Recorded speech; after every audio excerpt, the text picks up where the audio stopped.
Hello, ladies and gentlemen. It's Mr. Anchor back with you for a quick episode of the Mr. Anchor Show. Just recently heard what happened at Ohio State University.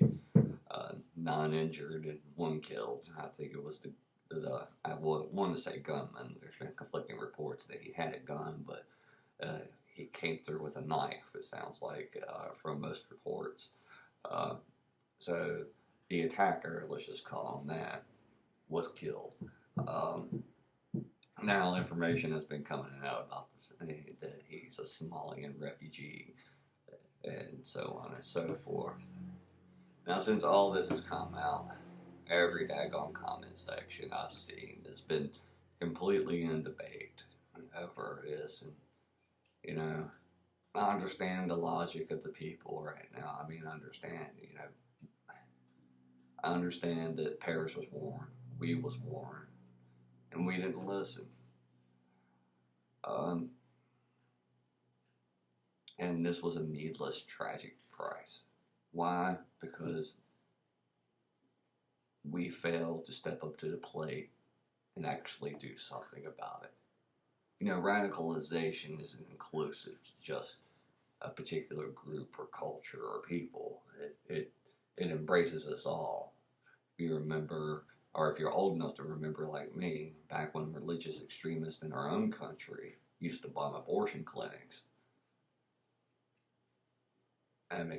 Radical extremists could be made out of anybody.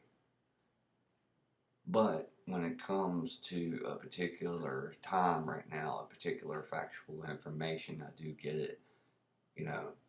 We have somebody who is threatening our lives, our livelihood. They've made bold statements and bold threats, and they make it come true. They make it come true. So when you're dealing with this, you got to go with facts, and you got to go with intuition, and you got to start asking the tough questions. Does that mean to shun a culture or to shun a particular set of people because of the acts of one? No. We're not supposed to do that. But at the same time, we do have to protect our own. How can we protect our own when we have our own whack jobs to worry about? How can you help others if we can't even protect ourselves? Is my main logistical point about this whole conversation. We need to embrace this particular community and understand them. We need to have people from this community come forward and give us ideas on what would make it radical. What from this religious context makes people radicalized. Just like we do with our own radicalized people here in the United States. When the church bombings went off, guess what? The FBI, everybody swarmed in on those churches, and everybody in those churches were examined to make sure that behavior wasn't going to be another issue with any of the people that was associated with that particular church. We didn't say nothing about it then. And now we're afraid to. And because we're afraid to, we are essentially gambling with people's lives.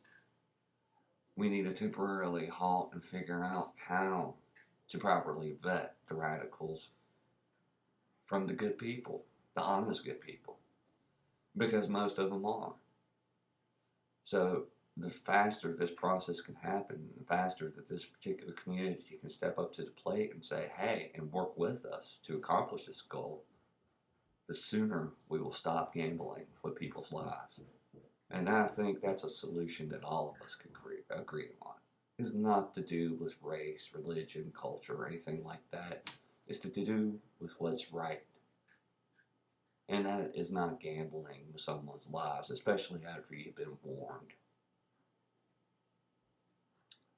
Now, I know it's turned into a political fiasco. But at this particular time, maybe this is the incident that makes people wake up and say, okay, maybe we should do something. Something has to be done. Because nobody wants to be the person who stands in front of these people that went through terror, and their family members who felt the terror of possibly losing their child. and explain why we're not taking precautions. Nobody wants to be that person right now. So let's stop having a reason to have that type of person. Let's actually face the issue and do something about it with calm and respectful thoughts for everyone. But at this particular time, none of this is going to do anything for those that were attacked today and went through this tragic and heinous incident.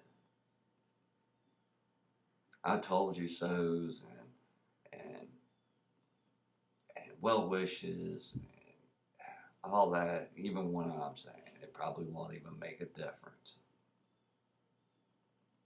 We just need to cut through the bullcrap and just wish them well and hope that they pull through and are able to move past this horrific incident.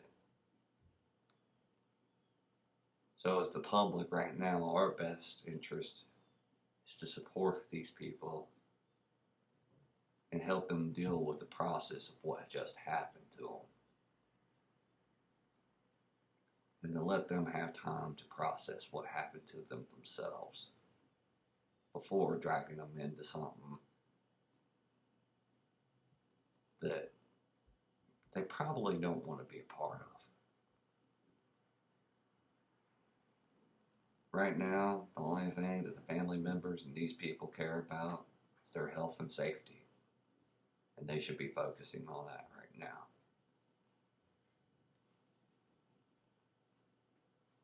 None of what we say or do will stop what had happened. It won't. But we can try to do endeavors and make sure that this doesn't happen again and give them that solemn oath. I'm Mr. Anger. I hope everybody is recovering, and I hope everybody is doing well. I hope Americans bond together as one and support you through your tragic and heinous incident. Have a good one.